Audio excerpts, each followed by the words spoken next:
Welcome back. So, Cody, let's, hypothetically speaking, of Sure. course, say that it's Friday. You've had a long week. Yeah, this is just hypothetical. This is totally hypothetical. I don't No, resonate with ever. this at all. Yeah. What's the first thing that you want to do? Eat. like eat a lot of Thai food, maybe have a few You are brews. a Thai person, You that's know, true. that's what I want to do. Well, that was the correct answer for what I needed. Yes, Thank you. The first thing that you do want to do is meet up with some friends and grab a drink. And this next story, though, it might have you reconsidering that cocktail. Of course. Before we get into our reconsidering bill, let's give you some fast facts about alcohol in America. According to the American Addiction Centers, alcoholism is one of the biggest health crises in the U.S. The Centers for Disease Control and Prevention report that every day in the U.S., 6 people die from alcohol poisoning. And according to the National Institute on Alcohol Abuse and Alcoholism, an estimated 88,000 people suffer an alcohol-related death every year. That makes alcohol the 3rd leading preventable cause of death in the U.S. In Chicago, a group of young women have joined a movement to make sobriety less daunting. It's called Sober Curious, and I met with some of the ladies for coffee to learn what exactly that means. This is your typical Saturday morning in Chicago. A group of friends, their uniquely tailored Starbucks drinks, and the gossip of the week. And they're like talking a little bit closer to you than they were before. But these women are meeting with a specific goal in mind, to support each other in their journey through sobriety. What was it about your relationship with alcohol that bothered you? I started drinking when I was 14.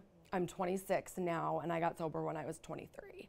So that was a lot of years of drinking as a young adolescent, teenager, young 20-something throughout high school and throughout college. Haley Shannon started the group that brought them all together. It's called Chicago Young Women in Recovery and Sober Curious. And literally, sober curious means to get curious or question every impulse, every invitation, and every expectation to drink. Sobriety is a spectrum, ranging from cutting alcohol cold turkey to simply flirting with the idea. Ruby Warrington wrote the guide to being sober curious. To me, the term sober curious is super non-judgmental. It's very open-ended. It's really accepting of everybody's different experience. And ultimately, this is it's not a path of right and wrong and good and bad. It's really a path of self-discovery and really getting honest with yourself about what serves you in your life. It turns out more Americans are asking themselves that question. A 2011 Boston College study found public health efforts to decrease alcohol consumption were working. Researchers found less people were drinking, and the impact seems to be trickling down.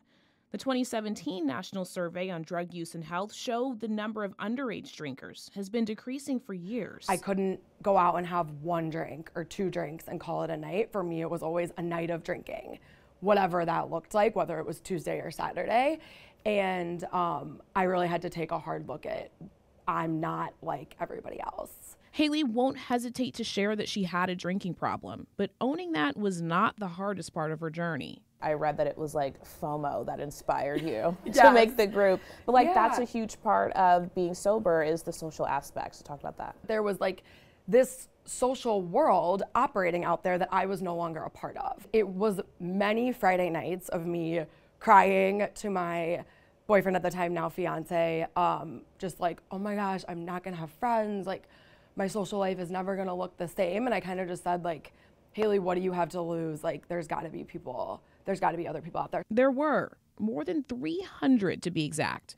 2 of them, Sammy Shea and Macaulay Cliff, found their own reasons to be sober curious. For me, a really big reason that I stopped drinking was mental health reasons. To kind of create this sober curious space, I think casts a wider net and is meeting a lot of people at different parts of their connection to drinking and their different parts of their process of unpacking and looking critically at their behaviors and habits. They'll also tell you the hardest part of exploring sobriety is trying to be in social settings while staying true to their decision. What is like the craziest comment or like piece of feedback you've gotten from someone when you tell them, oh no, I don't drink, don't worry about it? I think just like blank stares.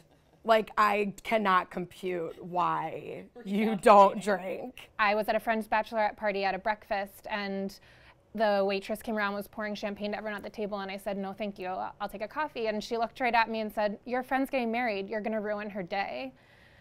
For many people, The sort of peer pressure that can come with drinking is one of the most off-putting things. The idea that people are going to challenge you as to why you're not drinking, people are going to question your choice and make you feel uncomfortable about it, that can be really difficult for people too. So they meet like this once a month, but also celebrate birthdays, holidays, and just about anything else together.